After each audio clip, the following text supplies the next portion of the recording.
এটা তো গিল্ডের সিদ্ধান্ত, কি বুঝে কেন সর্বসম্মতভাবে যে আমরা এই ধরনের লোককে ফুটপাতে বসতে দেব।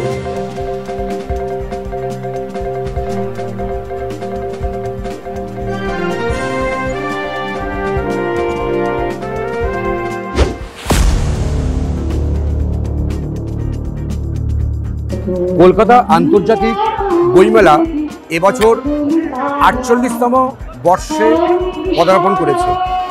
কলকাতা বইমেলায় বইয়ের স্টল থাকবে, এটাই তো স্বাভাবিক, কিন্তু আমরা গত বইমেলাগুলোতে দেখেছি যে এই বইমেলায় যারা আর্টিস্ট তাদের জন্য একটা জায়গা থাকতো কলকাতা বইমেলায়, কিন্তু এবছর তাৎপর্যপূর্ণভাবে এই বইমেলায় কিন্তু আমরা কোথাও আর্টিস্টদের দেখতে পাইনি বা নজরে পড়েনি আমাদের।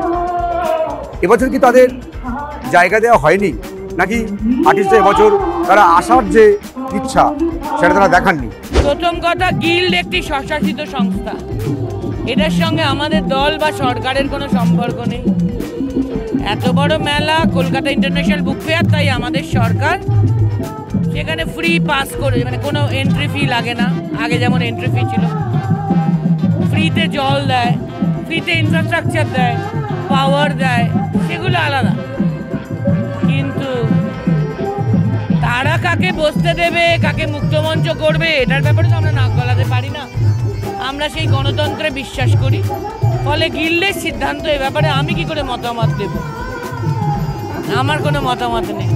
গিল্ড যেমন ঠিক মনে করেছে তেমন করেছে। এটা তো এক কথায় বলা যায়, এর মালিক তো সরকার না, এর মালিক হচ্ছে গিল্ড। পলিসি তারা ঠিক করে, এই পলিসি সরকার ঠিক করে বা আমরাও ঠিক করি।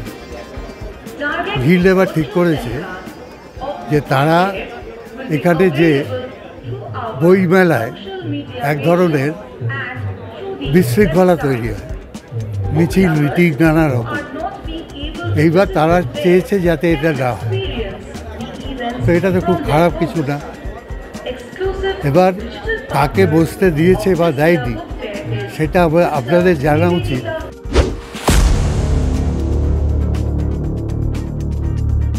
এইটা সম্পূর্ণ গিল্ডের সিদ্ধান্ত। গিল্ড কি বুঝে কেন এটা করেছেন সেই বিষয়ে ব্যাখ্যা কৈফিয়ত যা দেবার ওনারাই দেবেন। আপনার কি মনে হয় যেটা আসতে যে উচিত ছিল? সময়ের সঙ্গে সঙ্গে অনেক কিছু পরিবর্তন হয়, অনেক কিছু থাকে, আবার অনেক কিছু বিলুপ্ত হয়ে যায়। এটা কেন এবছর জায়গা দেওয়া হয়নি সেইটা পরের বছর আবার কি করা হবে, এই ব্যাপারে সম্পূর্ণ বক্তব্যটা ওনারাই দেবেন।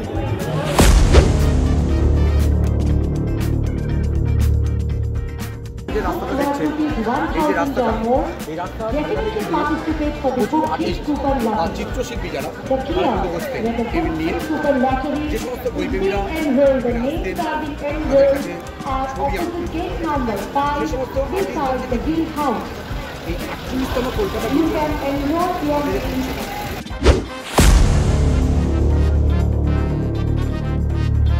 আর্টিস্টরা লিটিল ম্যাগাজিনে আছেন, বিভিন্ন জায়গায় আছেন, বিভিন্ন ধরনের চুড়ি টুড়ি এইসব হাবিজাবি বিক্রি হতো এবং তাতে মানুষের অসুবিধে হতো। গতবারে ইলেকট্রিক স্পার্ক হয়েছিল এবং অন্যান্য নানাবিধ অসামাজিক কর্মকাণ্ডর কথা আমরা খবর পেয়েছি, যে কারণে প্রথম থেকে আমরা ঠিক করেছিলাম যে এবার বইমেলাটাকে পরিচ্ছন্ন করতে হবে এইভাবে।